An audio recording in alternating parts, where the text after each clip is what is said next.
Good afternoon, everybody. I'm Ryan Fox, Policy and Advocacy Director at the Authors Guild, and I'd like to welcome you all to the Authors Guild Copyright Clearance Center seminar, Monetizing Your Content.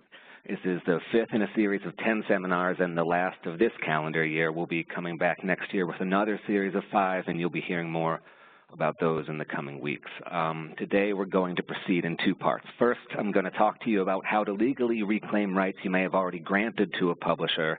And then Jane Friedman, an expert in the new publishing ecosystem, is going to take over and tell you about the many new opportunities for exploiting those rights once you have reclaimed them, or if you never granted them to begin with, how to exploit those rights yourself. But first, a caveat. There's a lot to cover here, and some of it gets pretty technical. In order to get through all the material, I'm going to have to cover it pretty quickly, but you will have access to these slides after the presentation.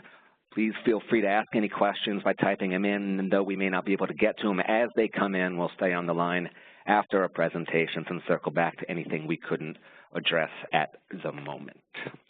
So let's begin. The digital explosion has opened up a lot of possibilities for authors, and Jane's going to explain those in more detail, but the bottom line for you is that there are more opportunities than ever to exploit the rights you as an author control. Authors are now in a position to exploit themselves their traditionally published works that have gone out of print. And as a result of that, you could say that the power in the new publishing ecosystem is shifting to the author if you know what's available to you and are willing to put in the effort to exploit those rights. And that's really what we're here to discuss today. As the author C.J. Lyons, an Authors Guild Council member, has said, authors are realizing that they are the CEOs of their own global media empires, and it's up to them to decide who to partner with. The first step in being able to exploit your rights effectively is not giving away too much to begin with. Most publishers' boilerplate asks authors to sign contracts that last for the entire duration of copyright. That's the life of the author plus 70 years. We at the Authors Guild have maintained for a while, and more recently in our Fair Contract initiative, that this is a fundamentally unfair practice. Publishers themselves certainly don't grant sublicenses for subsidiary rights for the entire copyright term.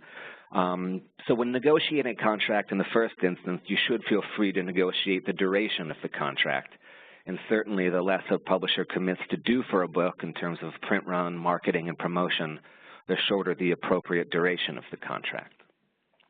Secondly, when negotiating your contract, you should try to insert a provision that provides for the reversion of all subsidiary rights, and by subsidiary rights I mean film rights, dramatic rights, audio rights, foreign rights, after the author's demand for the return of them if they haven't been exploited within 18 months to 2 years of publication. So, for example, if you've granted audio rights and your publisher hasn't done anything with them in 2 years, you should, under the contract, be able to ask for them back and strike a deal then with an audio distributor yourself. Okay, so those are 2 threshold ways to avoid giving away too many of your rights to begin with, but I'm going to spend the rest of my time discussing 2 more ways to get back rights that you have already granted. The first way is through an out-of-print clause in your contract, which most book contracts have, and the second is through a statutory mechanism that lets you get back your transferred rights after a defined period of years. But first, we're going to tackle the out-of-print reversion. Just to begin with, the term reversion of rights refers to a point in time when the publisher no longer owns the rights to your book and those rights fall back into your hands. It's a second bite of the apple, so to speak. The theory behind the out-of-print clause in a contract is very sound. When a book goes out of print, that is, when the publisher isn't selling enough copies to justify another print run, the author gets the rights back. It's designed to keep a publisher selling the work as long as it's profitable for both parties. To put it simply, an author's rights should revert when the publisher ceases to actively sell the books. But in reality, things can get a bit more sticky than that. Here are some issues that arise with reversion clauses. This is what you should look to in your contract language when finding out, whether you're entitled to a reversion. The main one is in an age when ebooks are ubiquitous and print-on-demand copies are a reality, how does the contract define out of print and in print? If a book is available for print on demand, that's very different from a publisher continuing print run after print run. So we have to look into that first of all. Does the contract stipulate also a length of time since the book was published before it can be deemed out of print? Many contracts contain a clause like that. Another, does the contract state that a book must be out of print for a certain amount of time before the rights can revert? Is the publisher required to notify the author when the book's out of print, or is the author left to make that determination? And then, is the author obliged to formally notify the publisher of the desire to reclaim the rights, and if so, what are the requirements of notification? And lastly, some contracts contain a clause where the publisher can override your notice of your request for reversion by bringing the book back into print. So there's some different measures used for defining in a contract when your book is in print. One is when certain earning levels are reached. This is very preferable to use in the digital age because it's format neutral. That is, a publisher can't say that a book is still in print simply because it's available in an e-book version even though no one's buying it, or it's available in a print-on-demand edition that no one knows about. Another, and this is fairly standard language, is when copies are available and offered for sale in the U.S. in an English language edition issued by your publisher. This is fine as long as there's an earnings level as well, but it's troubling if there's no earnings threshold for the reason I just discussed, is that it could include a POD edition of the book. And a last sort of standard measure of defining in print is if the book is listed in your publisher's trade catalog, that is, if bookstores can know that it's out there and actually order it directly from the publisher. But the bottom line here is it's best to look to objective measures to determine if the publisher is actively selling the book, that is, if the book is still making money. So when you're negotiating, you should try to expressly carve out that if the book is merely available on a system for print-on-demand or e-book delivery, it should not be considered in print.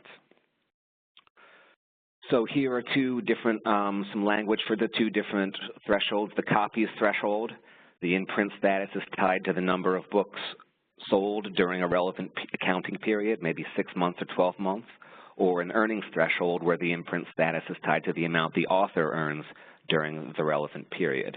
And again, the earnings threshold is the preferable provision here. Now, these next two slides give some examples of language that would be included in a good clause and an ideal clause. I have these in here simply for your future reference. I'm not going to go through the contract language right now. But the reality is, in this day and age, that the author often is the one who has to determine the book's print status as defined by the contract. So first, you're going to want to look at your reversion clause closely for the issues I outlined above.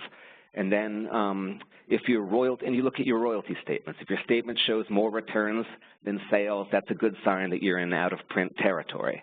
A good first step at this point is to call your contact at the publisher, your editor in most cases, or your literary agent if you have one, or you can do the footwork yourself. And a checklist for this might be to first check your local bookstores that you know have stocked your book in the past, see if it's there and available. You could always consult Amazon.com, your publisher's trade catalog, or a print copy of Books in Print, which is available in the reference section of many libraries. Next, you might try to order a handful of copies and see whether it's available, what's the print status on Amazon, can you get it easily. You can also ask a bookstore to check their computer to see if the book is available there for sale or order. If you've determined that you think your book is out of print, you are going to try to send a formal notice to your publisher to request reversion. And the formalities for complying with this are going to be laid out in your book contract. So you want to check your book contract's notice provision because there might be some requirements you're going to have to adhere to in order to send an effective request for reversion. You can see in this sample notice provision here that you have to be sent by certified U.S. mail, return receipt requested, et cetera, to an address of the publisher, and it's got to be the address that's contained in the contract. So you really have to adhere to this to the letter for your reversion to be effective. Oftentimes, your publisher, whether it's gone out of business, might, or for other reasons, might fail to respond to the notice. In that case, you can again check the language of your agreement and see if it's required that you respond to it or if the reversion takes place automatically. Does your contract have any language about what you can do in that instance? If it does, you should proceed accordingly. Many contracts will contain provisions that allow you to buy any remaindered copies of your book at a discount. If so, buy those, because you can certainly do more for them than the pulper can. And then again, this is always a chance to contact the Authors Guild. We help our members reclaim their rights on a daily basis, and we can intervene on your behalf. If it could help, we can write a letter to your publisher, so that is another benefit of Authors Guild membership. So those are the basic contours of the reversion via a contract's out-of-print clause. But as I mentioned earlier, there's another legal right you have, and this is granted to you in the copyright statute. So this is what I'll refer to as a statutory termination or a statutory reversion. And basically, the transfer of rights that you've granted to a publisher can be terminated by law so that they'll revert to you after a set number of years. You have to comply with some requirements that are outlined in the statute, and certain classes of works are exempted, as I'll explain. But if you comply with the protocol for a qualifying work, the reversion will take effect automatically. Now, the statutory right to terminate is granted through two provisions in the 1976 Copyright Act. Section 203 governs transfers that were executed on or after January 1st, 1978. That's when the 1976 Act took effect. And Section 304C governs copyrights that were already in existence as of January 1st, 1978. Now, there is an additional provision. It's in Section 304D, and that's for works that were in copyright before 1978, but whose statutory right was not exercised as of October 26, 1998. It's a very narrow category. I'm not going to go into it for that reason, but if that's something that you feel you have a work that falls into, contact us here at the Authors Guild and we can run you through that. Now, the basics of statutory termination. The theory behind it is basically that when you sign a book contract, the author transfers some elements in the copyright to the publisher. And as I mentioned before, often that's for the life of the copyright, which is 70 years after the author's death. But that's a very long period of time, and historically there were two copyright terms. First it changed over time, but before the 76 Act, there was an initial term of 28 years and then a second term, a renewal term of 28 years. And the whole idea behind having two terms was so that the author could grant the first term to the publisher, and then if the work was still making money, renew the term and sort of have that renewal term for the author herself and her heirs. But with the lengthening of the copyright term, well, first, before the lengthening of the copyright term, publishers were requiring authors to grant both the initial term and the renewal term, and Congress saw that that wasn't fair to authors and their heirs. So when the term was lengthened to a life term of copyright, Congress wanted to grant authors and their heirs some mechanism to get back those rights after a certain period of time for the benefit of themselves and their heirs. For works for contracts that were executed in 1978 and after, that's a period of 35 years. And for works before 78, it's a period of 56 years. A term in the congressional record, a quote says, "A provision of this sort was needed because of the unequal bargaining power of authors, resulting in part from the impossibility of determining a work's value until it has been exploited." That is, these sort of evergreen works that are valuable forever and ever, it seemed unfair for publishers to get the benefit of them far into the future and not authors and their heirs. I should note that the termination right can't be assigned by contract, i.e. to a publisher, or waived via contract in advance. So here's how it works. there's a 5-year termination window that opens after the relevant period of time. Again, for transfers made 78 and after, that opens 35 years after the transfer. So the author has to terminate within this 5-year window, i.e. pick a date within this 5-year termination window, or else the right to terminate is lost. And again, for transfers made before 1978, the termination window opens 56 years from the date of copyright or first publication, whichever was earlier. The termination is not automatic. The author has to notify the publisher at least 2 years and not more than 10 years before the termination date selected by the author. The author also has to file a copy of this notice with the Copyright Office along with a $105 fee. So there are some important dates. Obviously, there's a lot of math involved here.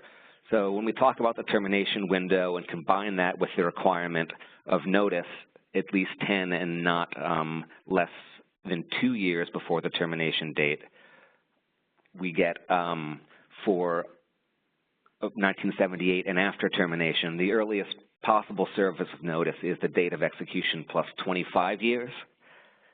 That is the 35 years window with a 10-year notice, or the latest possible service of notice is the date of contract execution plus 38 years, and that's the end of the period with a 2-year notice.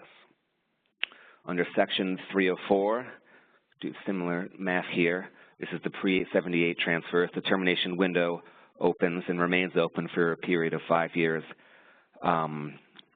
so that the earliest possible service of notice is the date of execution plus 46 years, and the latest possible service of notice is the date of execution plus 59 years. So as I mentioned at the outset, there are some exceptions to the termination right. Foreign rights can't be terminated. This is a U.S. law, and it does not apply extraterritorially. Derivative works that were produced under the original grant can still be utilized. That is, if a play was written based on your book, that play could still be used and produced under the original grant, but no new play could be created once the termination was made effective. Works made for hire cannot be terminated. If you've signed a contract with an employer stating that the work was in the scope of your employment, that copyright cannot be reclaimed by the author. And again, the termination right, there's a set of statutory heirs who it descends to, and that descends by statute. So you have to look to the statute to determine who exactly inherits the right. Now, it gets complicated actually filing these things, so it is important to consult an attorney or an organization such as the Authors Guild who can sort of walk you through the process and make sure you're paying attention to the details, because it's a very detail-oriented statute, and if it's not affected to the letter, then the determination notice is not going to be effective.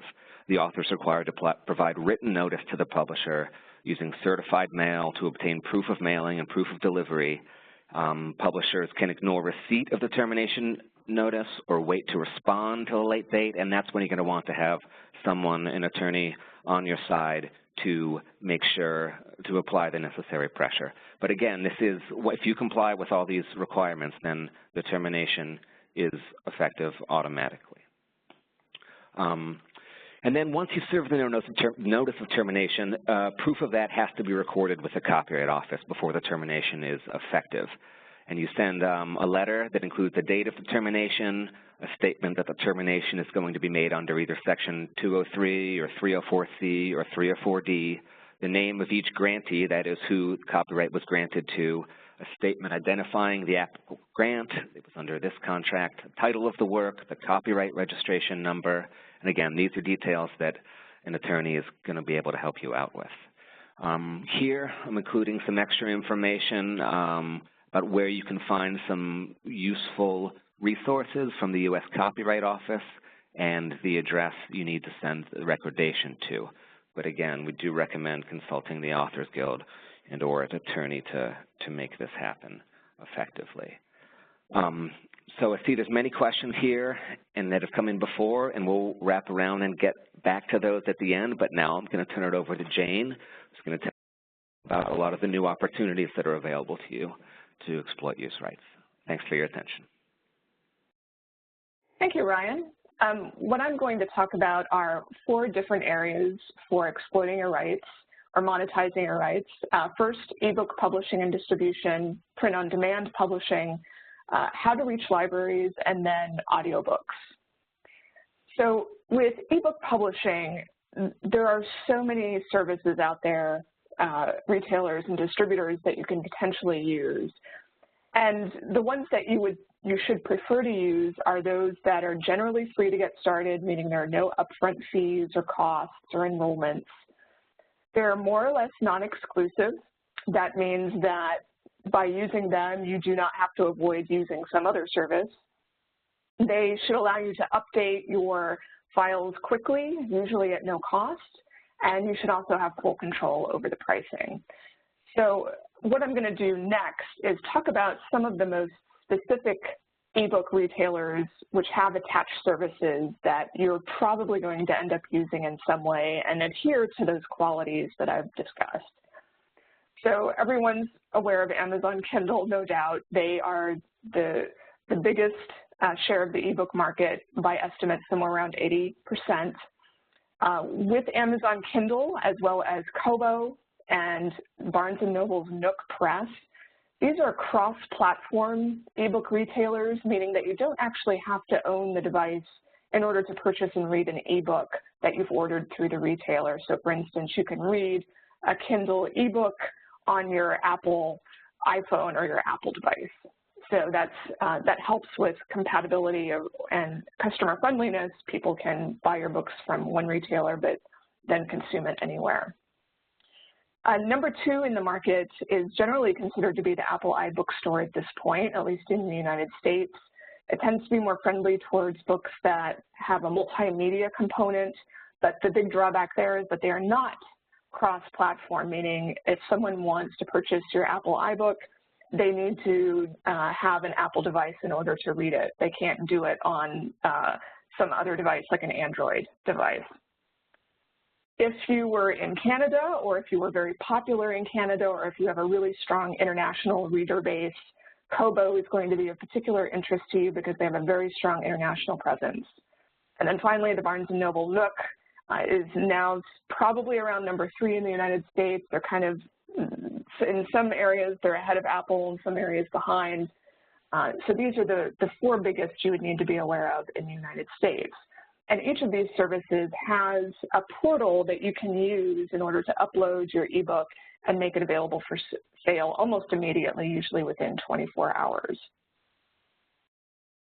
Now, the international markets for ebooks are still growing. The United States is actually in front as far as ebook adoption, around 20 to 30% of all ebooks or of all books sold in the country. International markets are still catching up to that percentage. The next 2 biggest markets are the UK and Germany. Kobo, as I mentioned earlier, has the best distribution throughout the world, followed by Apple iBooks, then Amazon, and the Nook is now limited only to the United States. When I look at some of the services that you can use to distribute your ebook, I usually divide them into 3 categories. One is when you're going direct to the retailer, or you go like direct to the Kindle, you go direct to Kobo, you go direct to Nook, and you upload your files. This offers you the highest royalties because there's no middleman, but it does require that you have your files ready to go. You need to have the most skill, in other words, in order to go direct. You can use freelancers or any help you require, but you kind of need to have all of your affairs in order before you show up at the doorstep to create your account and start selling.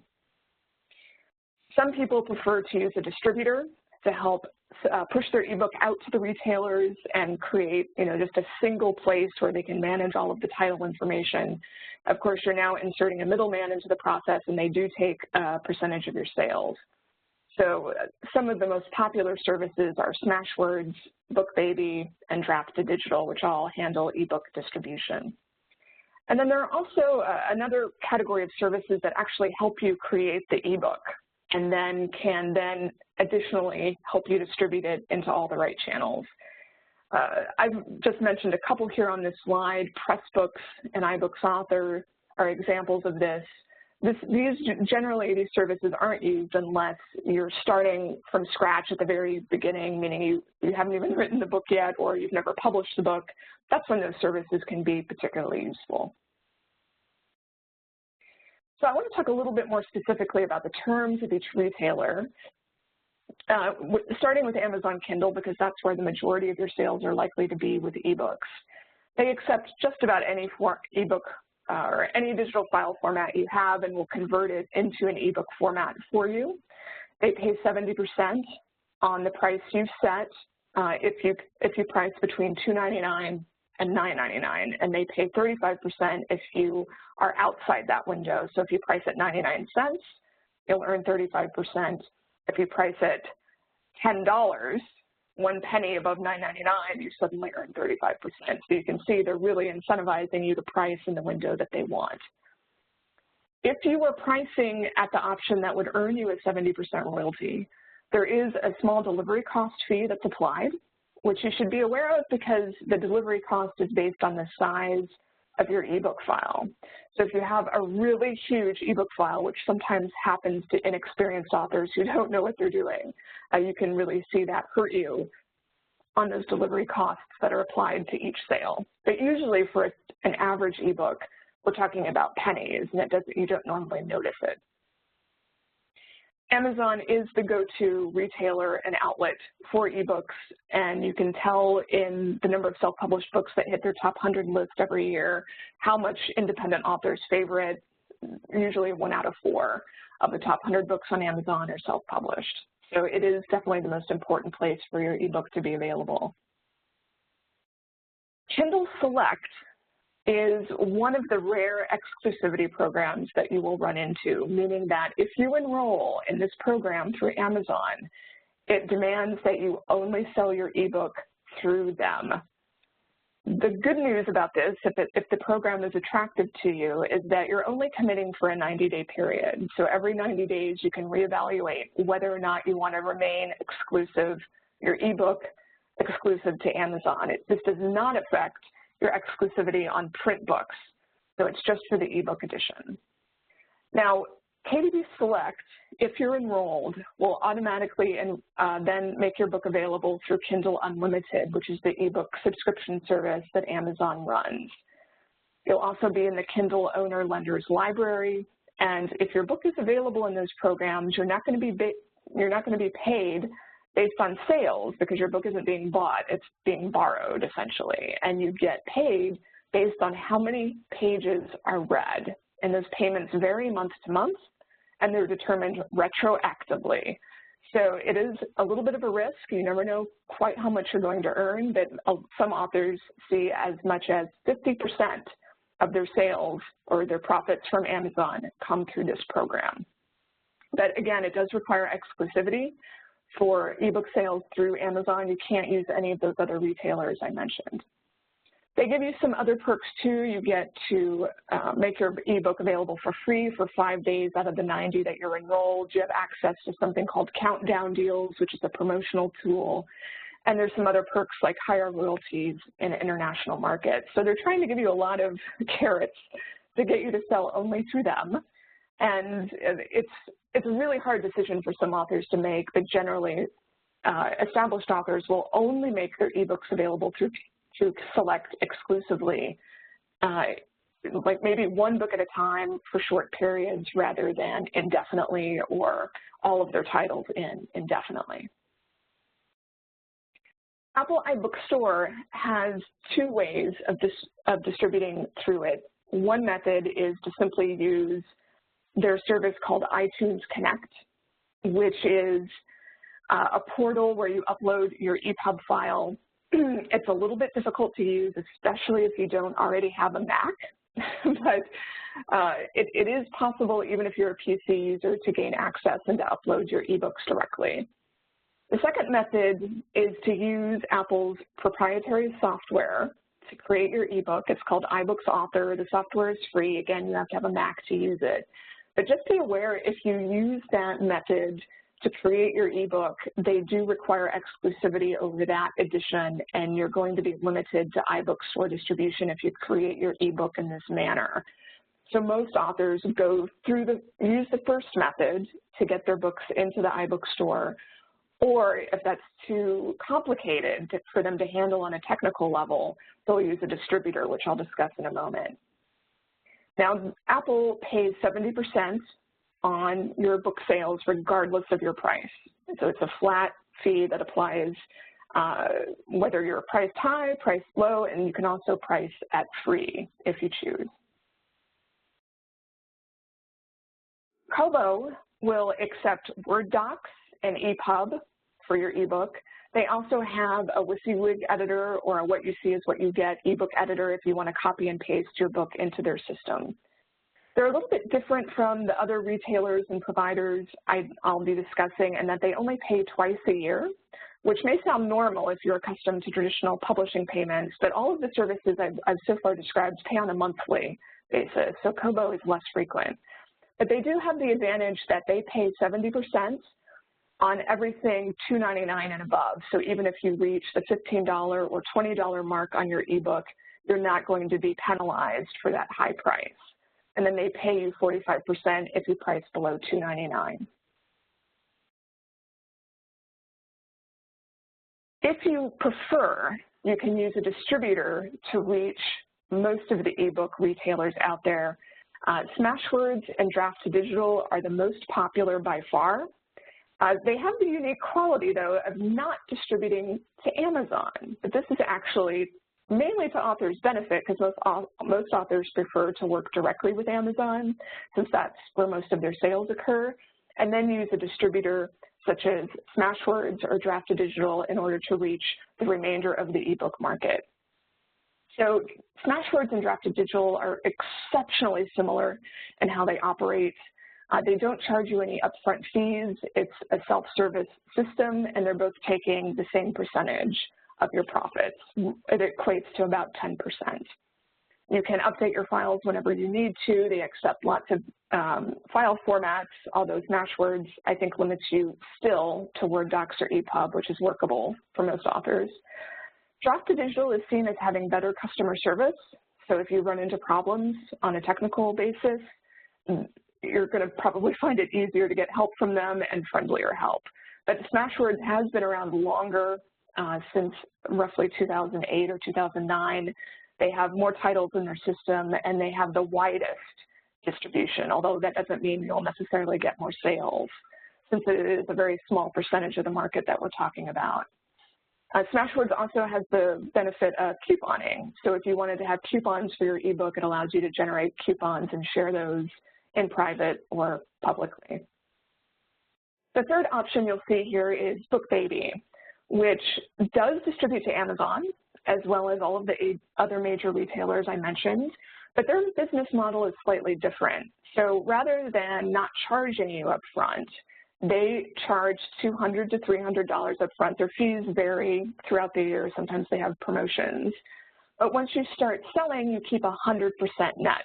So after the retailer takes their cut, BookBaby passes on the rest to you. They reserve nothing for themselves. So they're making their money on the front end. If you have to update your ebook files regularly for some reason, you will incur some fees, and they're pretty flexible in what file formats they'll accept from you.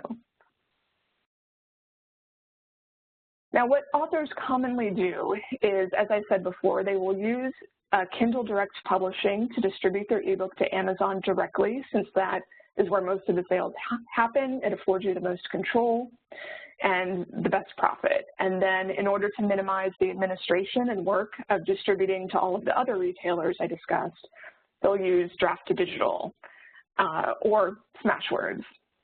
Some of the most professional authors will add the Apple iBook Store into the mix because it is becoming increasingly important as the #2 retailer.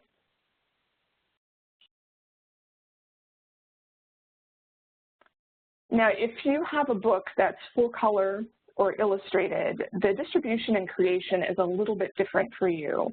So everything I've talked about thus far primarily applies to text-driven books, things that are what we call reflowable in an EPUB file, meaning that the text reflows based on the screen size and the device. It's very flexible. There are some books where you want the integrity of the page to remain regardless of what device it appears on. So for like a children's picture book, you would not want anything there to reflow. It needs to be presented in a very particular way. And so those types of ebooks are called fixed layout. So if you're looking for something that's fixed layout, you need to approach the process a little bit differently, especially for a children's book. And for that reason, there are different services you use. Amazon has something called the Kindle Kids Book Creator. There's also a third-party app called the Book Creator for iPad that will allow you to distribute your fully illustrated book through Apple. There's also iBooks Author, which I mentioned earlier. And then there's a service called Blurb, which specializes in both full-color print-on-demand books as well as ebooks and can reach the most important retailers with both editions. Now, as I mentioned at the very beginning, there are so many different services you could use, especially with e-publishing. It feels like there's a new platform or service cropping up every week. And so there are a lot of questions that come into play about, well, is this service any better than the one that I'm using, or does it offer any kind of value or benefit that I'm not already enjoying? So the first question to always ask is if this service demands exclusivity in any way. And for the most part, these services should be non-exclusive, or at least very easy to opt out of after a short period of time if you don't like the way that it's going. So always check the term of exclusivity if the service is demanding it. You should almost always be able to control the price of your book, in the exception of making your book available for free, because since there are retailers like Amazon who do not want you to make your book free, but you shouldn't be dictated in terms of pricing. The whole point of these services is for you to have that control. It should be very transparent what fees you need to pay either upfront or what the split is on the payments between you and the retailer or you and the distributor or the middleman. Smashwords, for instance, will show you a pie chart detailing exactly where the money goes. And so you don't want there to be any fuzziness surrounding this. That's usually a red flag. If there are any hidden fees or charges, always read the fine print, like the delivery charges I mentioned with Amazon. Some authors aren't aware of those right away, and so always take a look at what all possible fees you might pay in either the production or in the sales. For BookBaby, as an example, you will end up incurring a lot of fees if you have lots of images in the book that need to be prepared. So especially if you think there's some special considerations with your book, you'll need to look at the guidelines really closely to ensure that they're going to be able to handle your book without charging you something extra. Always be clear on what file formats are accepted and if you're prepared to provide them, or if you create the ebook files within their service, as with iBooks Author or with Kobo or others. Check the guidelines and see if the files created are available for you to use elsewhere or if they're proprietary or exclusive to that service. Always be clear on where the ebook is distributed, if you can make changes after the ebook has gone on sale and if that incurs any costs, and if and when you can make your book available for free or offer discounts of any kind as part of a marketing and promotion plan. Okay, so I haven't really talked about the technical bits. I just want to briefly touch on this. So for instance, if you upload your ebook files directly to Amazon or to some other retailer or distributor even, what file is it that you're uploading? And the best file format is EPUB. That's the industry standard ebook file. If you're familiar with HTML, you would be able to read an EPUB file very easily. It's basically HTML. And starting off with an EPUB file will result in the most professional and device-compatible ebook. Now, if you want to produce an EPUB yourself, if you use any of the software on the left-hand side of this slide, Apple Pages, Vellum, or Pressbooks, which I mentioned earlier, these can help you produce a very nice professional EPUB file. Some of the less easy software to deal with, Scrivener can do it, but I find it hard for beginners to use. There's a paid software called Juto that can help you for Kindle ebook formatting. There's also Calibre and Sigil, which are free to use, but again, I think for a newcomer to this, they're not as easy for you to just jump in and start producing an EPUB. So possible ways for you to do this: if you're comfortable with technology, you could use Pressbooks or Scrivener or Apple Pages to get started, and then even fine-tune it using an EPUB editor, like I mentioned, Sigil or Caliber, to do any tweaking that might be needed to get it ready to go.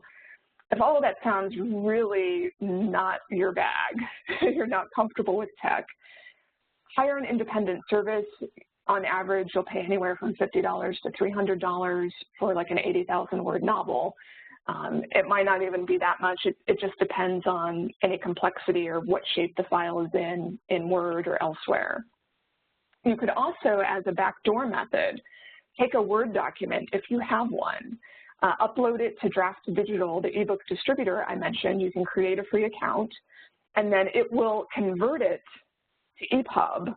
Like, it'll go through a meat grinder process, and then you can download that EPUB file and get started with that. And their terms of service allow for that. They don't mind you using them in that way. So the other thing you'll find is that whether it's Amazon or Kobo or some of these other distributors, you can just upload your Word document, assuming you have one, to that retailer, and it will automatically convert it, as I just mentioned with Draft to Digital. You just have to be aware that it's a brute force process. So there's not like any editing or styling going on. It's just reading the file and forcing it into the other file format. And sometimes we call this meat grinding because the results on the other end are not very pretty. So often what you end up doing is an unformatting process of your Word document or your other file in order to make sure the conversion goes very cleanly through the meat grinder. Now, for print-based self-publishing, what you will find is that the most economical option is to do print on demand. So most authors are not interested in investing in an offset print run or in the fulfillment and the warehousing costs associated with a print run. And so print on demand is it's the go-to, even for traditional publishers, to keep books in print. As you heard earlier, they'll have books available through Lightning Source, which is Ingram's service for keeping books in print, through print on demand, where books are only printed when they're ordered. So the problem, if you can call it that, is that a print-on-demand book is rarely kept in stock at a bookstore because that kind of defeats the purpose of print-on-demand. The book is produced only when a customer has paid for it and not before. So there will be some limitations in what you can accomplish with a POD book, but unless you're prepared to invest usually at least $2,000 to $3,000 in an offset run and possibly even find a distributor, print-on-demand is your best bet, and it still allows you to sell just as you would through online retail as a traditional publisher would. So for print-on-demand sales and distribution, the two best companies to use are CreateSpace, which is Amazon, and then Ingram Spark. Once you have printer-ready PDF files, you're ready to use these services. That's basically all they require for you to make your book available and to then distribute. The best practice is to use both of these, and I'll explain why. So for print distribution via CreateSpace, what you do is they allow you to limit the distribution to Amazon properties only or Amazon sites only.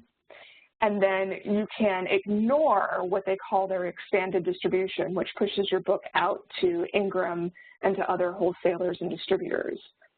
So the reason for doing this is that you get a much more favorable percentage through CreateSpace when that book is ordered through an Amazon property, since CreateSpace is, of course, an Amazon company. The key here, though, is not to use the ISBN that CreateSpace might offer you, because if you want to use Ingram Spark next, which is what I'm going to recommend, you need to have your own ISBN, which you can buy through Bowker, which is the agency that issues ISBNs in the United States.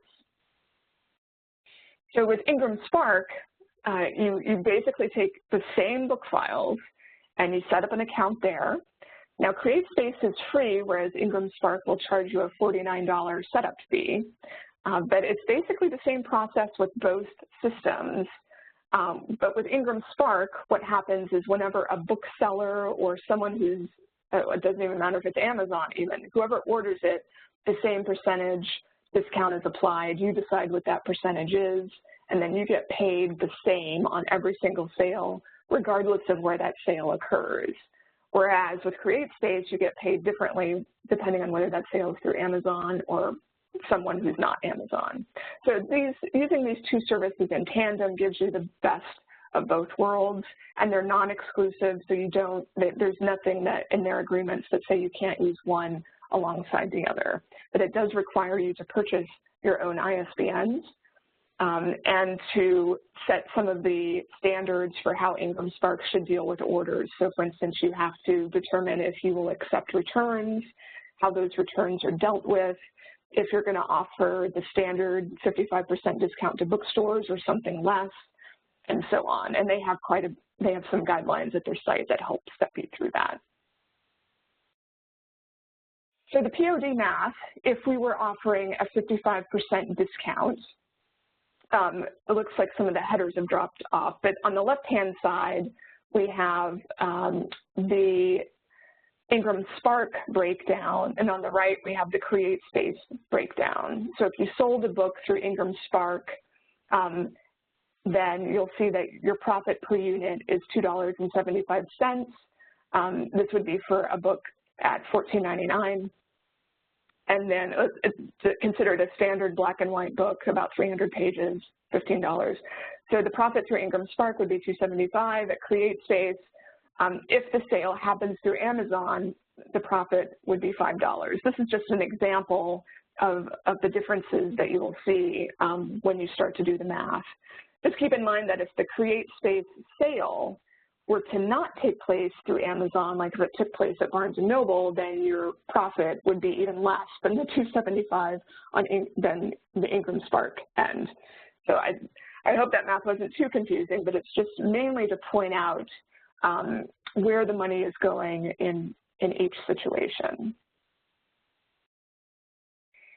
If you're interested in securing a distributor, which is very wise if you're going to do a print run, then I would check with the Independent Books Publishers Association. They have a list of distributors and wholesalers that you might work with. Just keep in mind that if you go down the path of trying to secure a distributor, it does require that you have some sort of track record of sales. You probably need multiple titles. You're essentially becoming a small press at this point.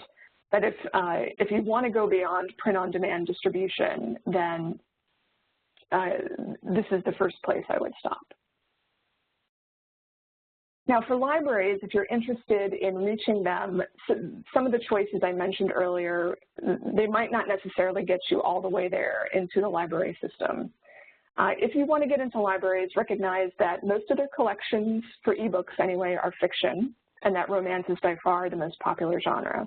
Doesn't mean that other authors can't participate, but that's where most of their demand lies when they're looking at authors selling to them directly.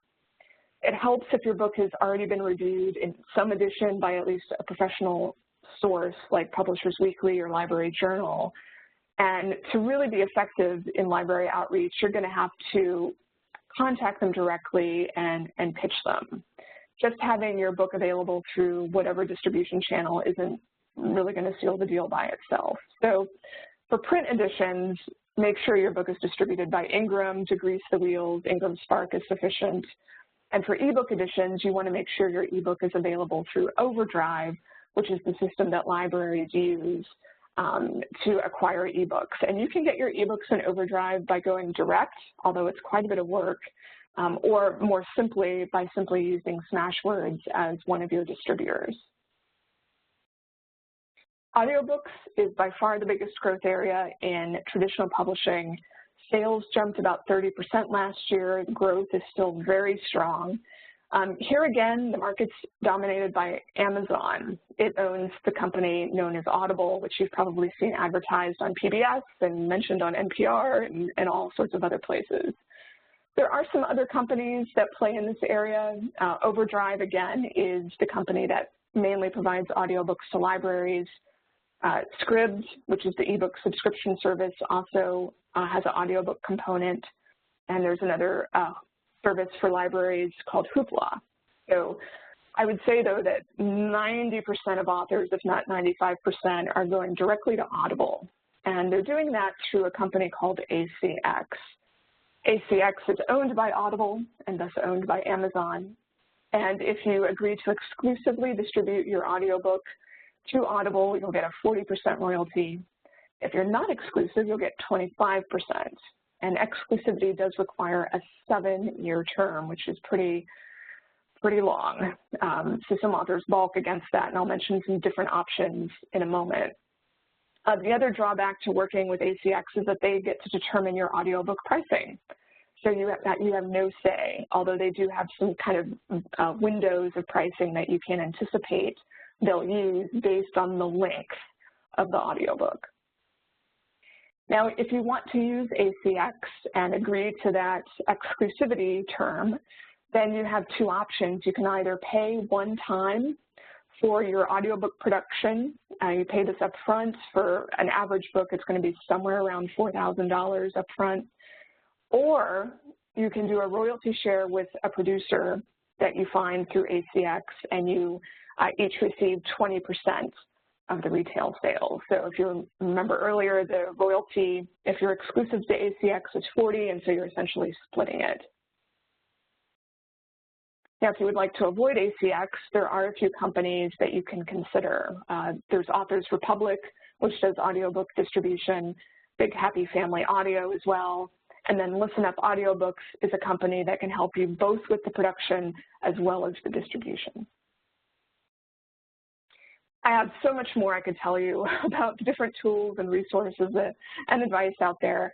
I keep a running list at my site. You can access it through this bit.ly link, bit.ly/EPUB-JF. So with that, I think we are ready to start taking questions.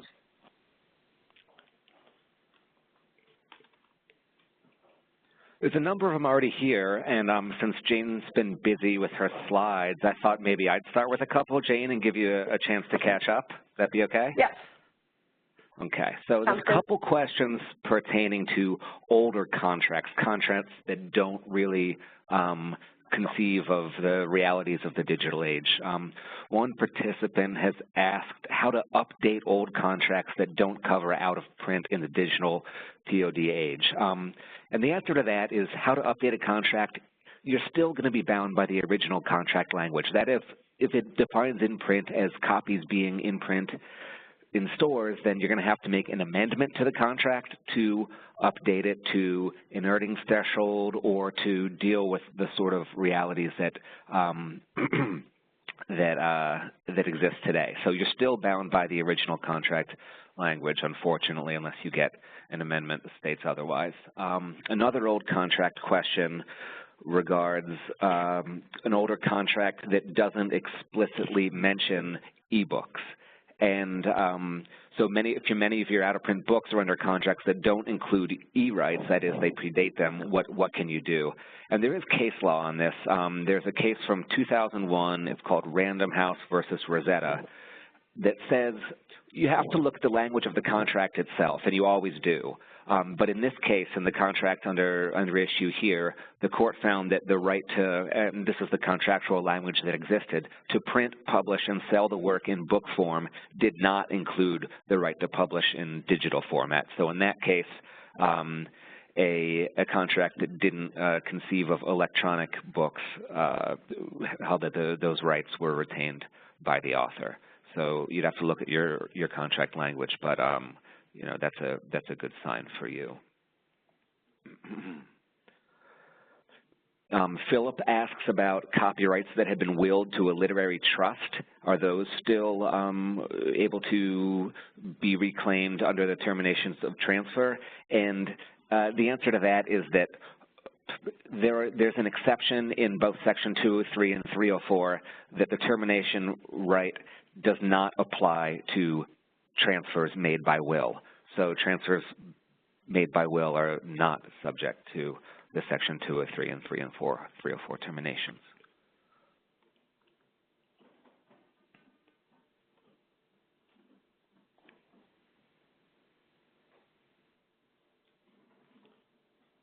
I see that there's a question from Tricia about once rights revert, the writer needs to get a new cover made, and what's the best way to approach this? And there are so many different services out there that can help you. If you don't have knowledge of a freelance book designer, like if you can't ask a fellow author for a recommendation, or there's no one immediately comes to mind, there's a really good network called Reedsy, that's spelled REEDSY.com. I'm actually going to, let's see. No, I guess I can't do a chat reply to all panelists, but it's reedsy.com, and you can do a search there for book publishing professionals, including cover designers. I also mentioned some designers at my own site because it's a question I get a lot. If you go to janefriedman.com and go to my resources page, I list freelancers there who can help with that. But the marketplaces are great because they can give you a sense of all of the different professionals who are actively engaged in helping authors directly, and you can look at their portfolios and make a decision based on their prior work. But usually word-of-mouth recommendation, especially an author in your genre, would be my first choice. Tricia also asks about the files. If she doesn't have the files, would scanning the pages look awful? Yes, it would. Please do not scan your book pages for any part of the process I described. So if you find that you're in a situation where all you have is a page scan or a PDF file or even just the printed book itself, you have nothing digital that's usable, there are services that will essentially take whatever you have, however bad it is, or if it's an analog format, and they'll turn it into a digital file that you can then take to any of those services I talked about.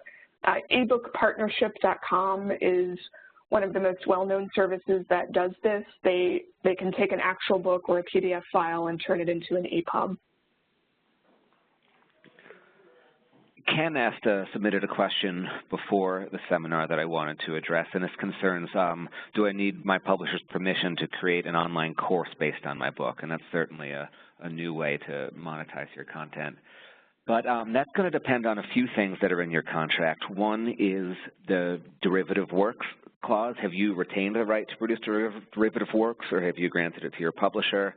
And the other place is going to be the non-compete. This could conceivably compete with the sales of your book. So you want to look at how broad your non-compete language is, and that's certainly something that we could take a look at for our members. And then a follow-up question to that is how much of the book's content can I use without asking permission, providing you get across the non-compete and derivative works barriers. That's going to be a question about fair use, and that's a very case-specific analysis.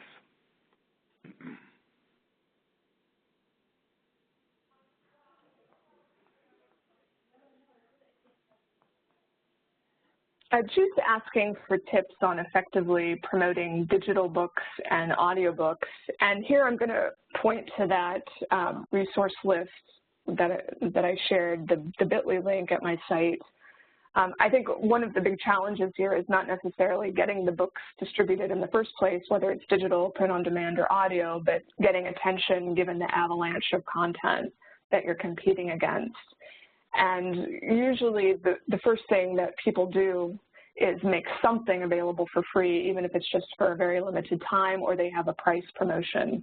Usually authors look at things like a BookBub discount, or there are other services that are similar to BookBub, like Free Booksy, Book Gorilla. These are all services that reach thousands, if not millions, of readers, people who might be interested in your book. And the catch is that once the service agrees that your book is a good fit for their audience, you essentially pay an advertising fee, but you have to make your book or product available at a discount when they promote the product to their audience. So it doesn't mean you have to have it indefinitely discounted. The discount's meant to be a limited time only thing. But that's one of the ways that authors will get more visibility and attention and then build on that momentum after the promotion is over. And I see there's someone asking which Jane Friedman am I, which is a fair question. I am not the former CEO of HarperCollins. I formerly worked for Writer's Digest and Writer's Market, and I currently work as a publishing consultant, so I'm not the one of Open Road fame.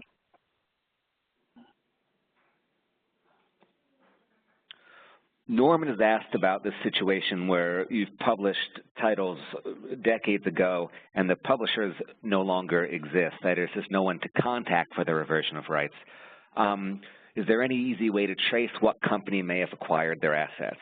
You might check with, see where the company was incorporated to begin with and check with that state Department of Commerce. See if that company is still in existence. In terms of following that trail, that can be very difficult. You might want to hire an attorney to track down the transfer of assets and see if it had been acquired. But the second part of that is there is a risk analysis element, and if you have done your diligence and tried to trace the paper trail, you've at some point you just have to assess the likelihood that these assets are still owned by any entity. I see that there's another question that's similar to one I addressed earlier from Lorraine about the fastest, cheapest way to convert a print book into a digital file that's editable. And I just want to, again, reiterate, I highly recommend going to ebookpartnership.com.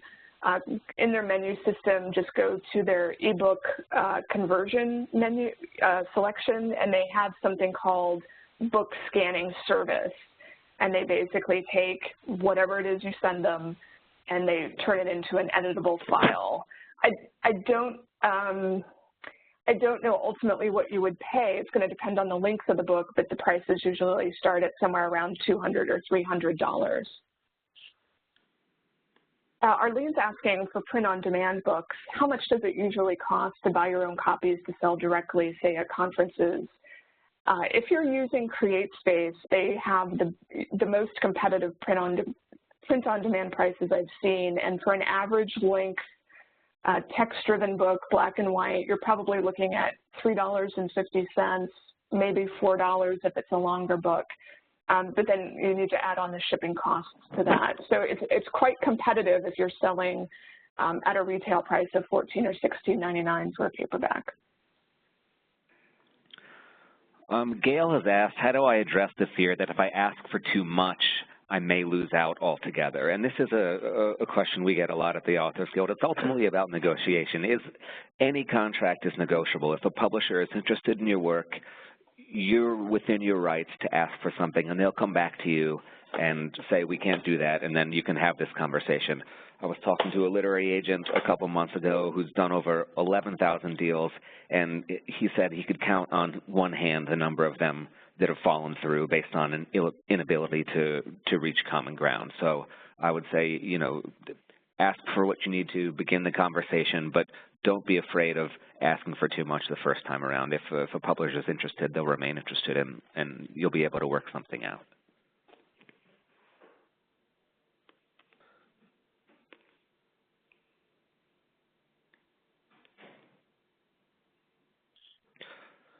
Anne's asking about the Authors Guild back in print service. We have recently switched providers. We're getting it back up and running. We're in beta right now with a handful of titles, and I don't have a time to give you, but if you send an email to staff@authorsguild.org, we can give you all the information on the reboot of our back in print program, which for those of you who don't know was a way we had for authors who were able to reclaim the rights to reprint their books in POD versions.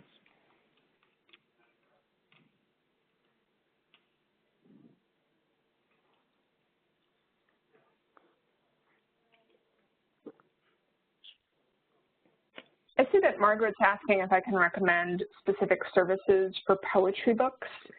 And my philosophy is that aside from children's work, all of the services I've talked about work well regardless of your genre. And it's only when you get into full color things that you need to have a fixed layout, that you would need to change what service you're using. So for poetry, even though I know there are some special considerations related to line breaks, what you really need to do is make sure that you use a really good ebook formatting service or a really good ebook professional who can ensure that the integrity of your poetry is kept regardless of what device is displaying it. There's a really good company called Brady Typesetting, run by a woman named Laura Brady, who would do a great job with it, I'm sure. And there are others who are sensitive to the concerns of poets. So I would say you're really looking for a freelancer there to help you with the best file prep. And then I've got a question from Dorothea asking if it's possible to publish on CreateSpace with an Amazon-assigned ISBN and then also on Ingram Spark with a different purchased ISBN. I'm so glad you asked, because what you want to do is, in fact, not take the CreateSpace ISBN. If you want to also use Ingram Spark for the same title, what you need to do is purchase an ISBN from Bowker and use that ISBN with both CreateSpace and Ingram Spark, because it's the same book. You're just putting it through two different distribution channels. So, and it's totally fine to use the same ISBN even though you're using those two different services. So that to do that though, you just have to make sure you do not take the Amazon issued one. You have to go in with your own. Adam has asked, is there any effective way to protect against digital piracy's effect on monetization? And the answer is yes. There are a number of services out there that allow authors to hire a service that will sort of scour the internet for unauthorized copies and send automated what are called DMCA takedown notices to the web host. Those are relatively affordable, around usually under $100 a month. There's a company called Muso that many individual authors find to be effective. And you just have to assess whether that's worth the losses you may be incurring from digital piracy. And then following up, are there any available means to recoup piracy losses? And the answer to that is a little bit more complicated, but not yet is what I would say. As of now, you'd have to file a copyright infringement lawsuit, which is obviously expensive because it's a federal lawsuit. But the Authors Guild has been lobbying for years now for the creation of a small copyright claims court. And just last term, some legislation was introduced by Congressman Hakeem Jeffries of New York. There's another bill coming out from Congresswoman Judy Chu in California. And this seems to be one issue that a lot of copyright stakeholders can get behind, because as of now there really is no effective remedy for individuals to prosecute these claims. If you're talking about big corporate copyright holders, that's a different story, but for individuals we're working to get something up and running so you'd be able to file small claim suits very easily. Jude's asking about the typical ratio of sales between print-on-demand editions and digital editions. And this varies so much based on the genre that you're writing in. So, for example, if you're writing romance, you're going to probably see 80 to 90% of your sales be ebook, whereas if you're doing nonfiction, you might see that maybe only 30 to 40% of your sales are ebook. So it's going to depend on the category of your book.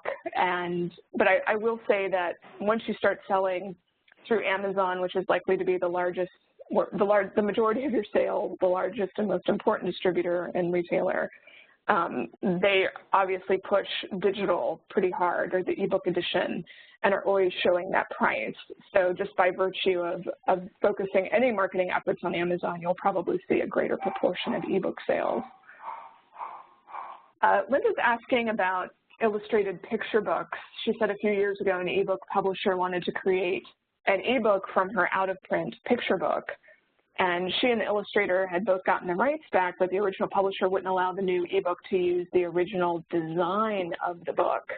And is this typical, and how much of the book would need to be redesigned? And I think I might ask Ryan if he's comfortable addressing that, because I'm not sure that I know what a standard contract says about that.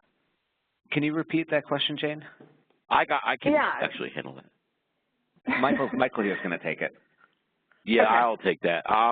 We did some research years ago on the copyrightability of the format, and we believed that from our research that the threshold was very low, meaning even if you copy their format, their damages would be so minimal it probably wouldn't be worth it for them to sue you. And this was back in 2000, and since we've never seen a suit over the formatting rights.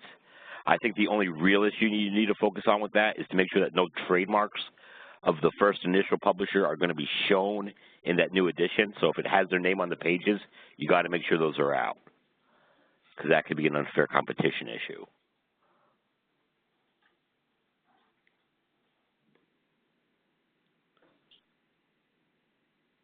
I have a question from Jude. He's asking if you can buy ISBN numbers at a bigger discount than the standard bulk rates, like are there ever flash sales? And this is one area where I rarely see discounts. Bowker tends to sell at the same price and in the same increments over and over and over. So if you buy a single ISBN, it'll cost you, I think it's $125. If you buy a pack of 10, it costs you $250. So I almost always recommend that authors start with a 10-pack because you're going to need at minimum 2 ISBNs, one for the print, one for the ebook. And ISBNs never expire, so you don't have to worry about using them within a specific time window.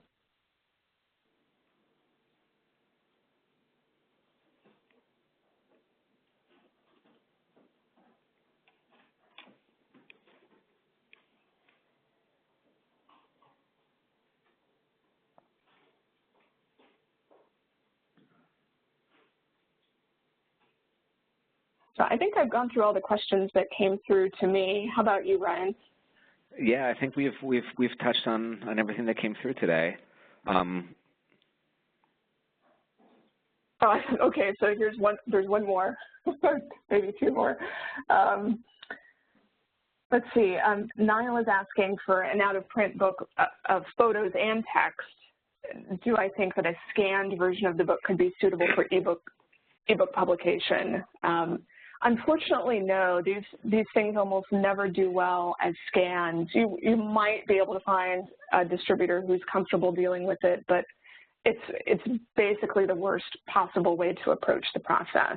So I'm sorry to say that, but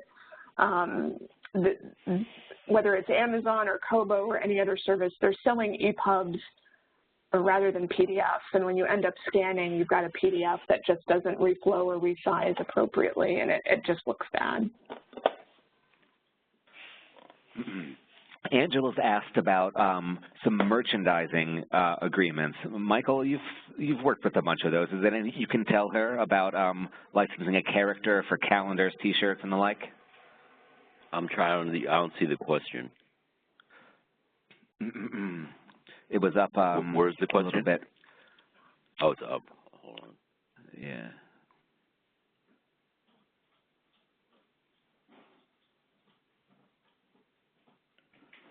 Okay. Oh, Angela's acting as a licensing products, something for a future webinar. Yes, I think that's something we could definitely look into for the next set in the spring. Right. I mean, if you haven't granted merchandising rights, you could certainly exploit them yourself, if that's what she's asking. But you'd have to look into your book contract and see if there was any language about... Yeah, of course, you have to look at the book contract to see if you granted merchandising rights to the publisher.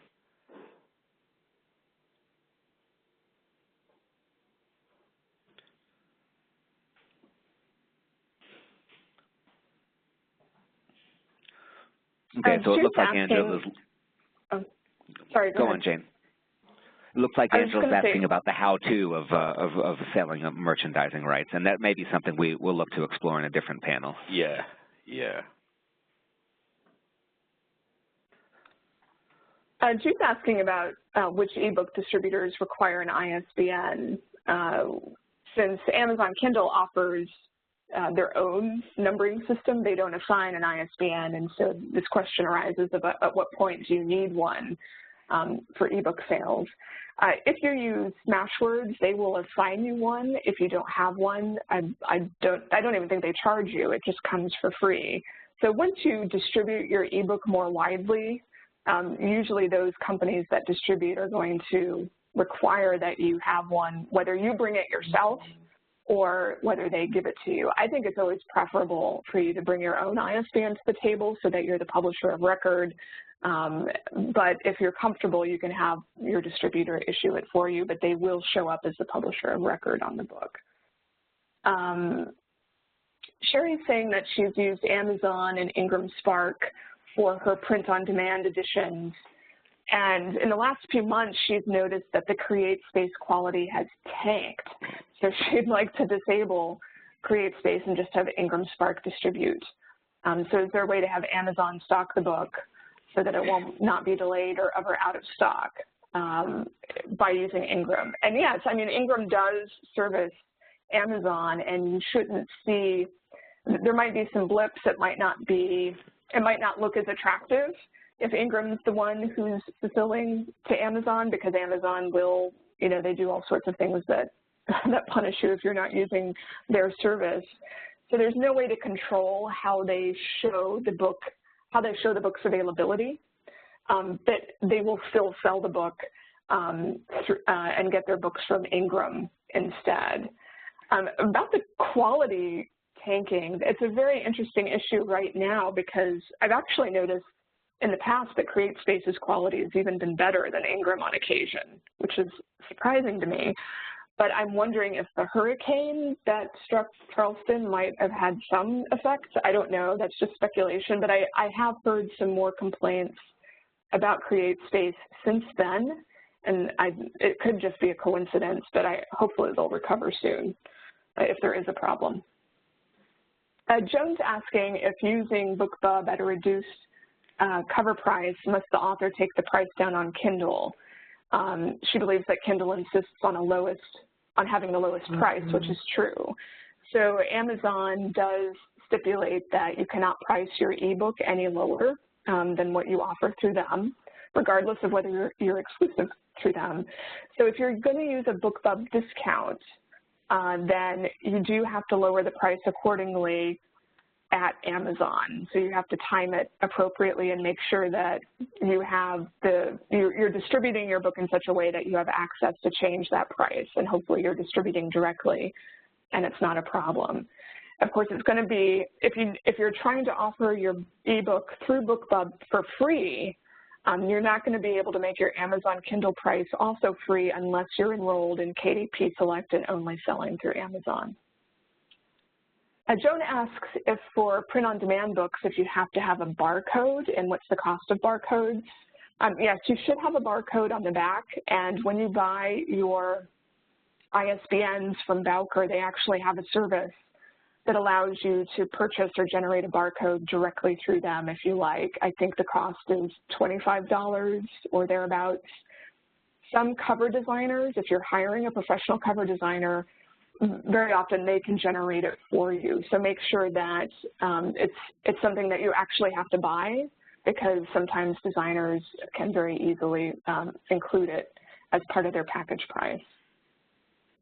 I want to clarify a question from Sherry. Did Ryan say that once you've looked and do not find a transfer of an out-of-business publisher to another entity, the rights automatically revert to the author? The answer is definitely no.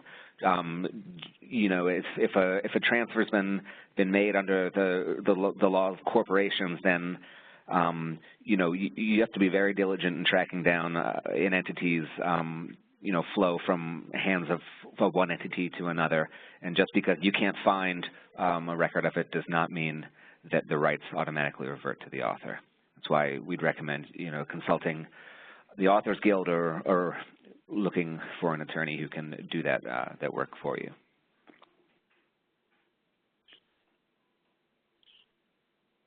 Holly asks if I can talk about using the Atavist for multimedia projects.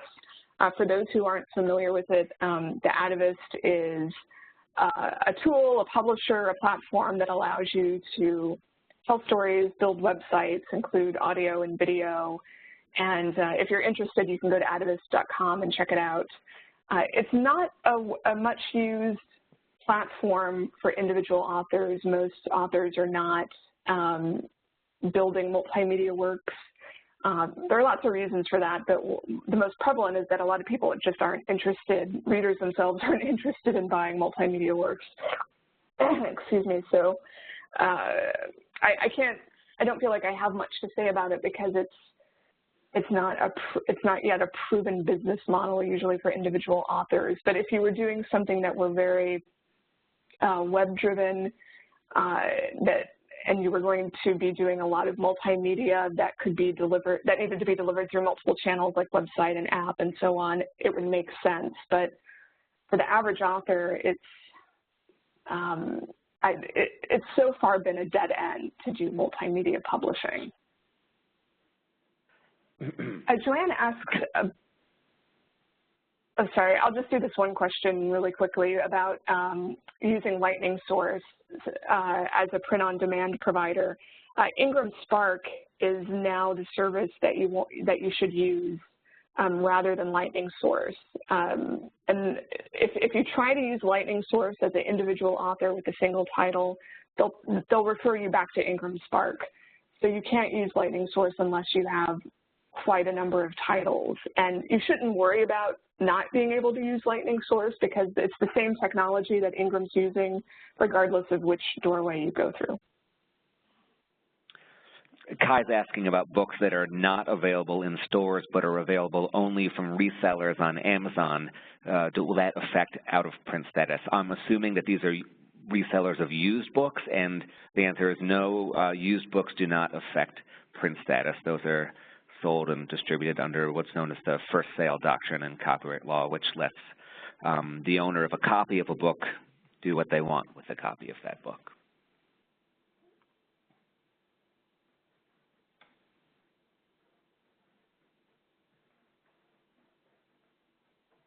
Anne's asking, why are so many Amazon ebooks as expensive as print books? Sometimes there's only about $1 difference. We could probably do a whole workshop about that. I think the short answer is that Amazon has the power to discount print to such an extent that it looks more attractive perhaps than the ebook price, and they don't have the same ability to discount ebooks as print.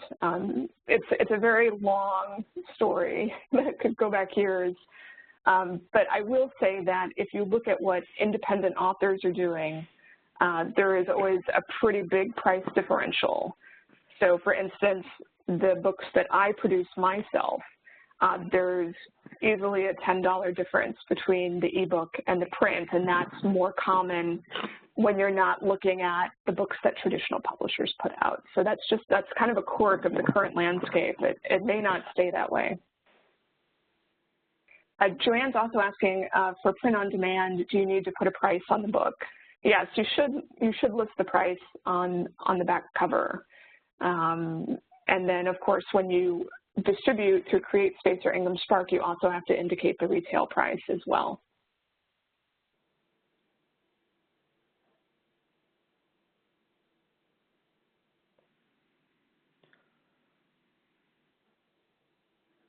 Well, if there's nothing else, I just want to let you all know if there's any questions about the legal side of things or about what the Authors Guild can do for you, let us know at staff@authorsguild.org.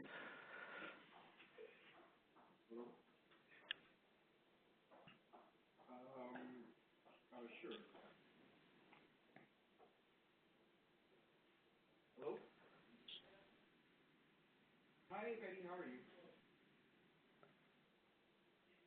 And thanks to everybody for sticking around so long. I hope we were able to help you and answer your questions.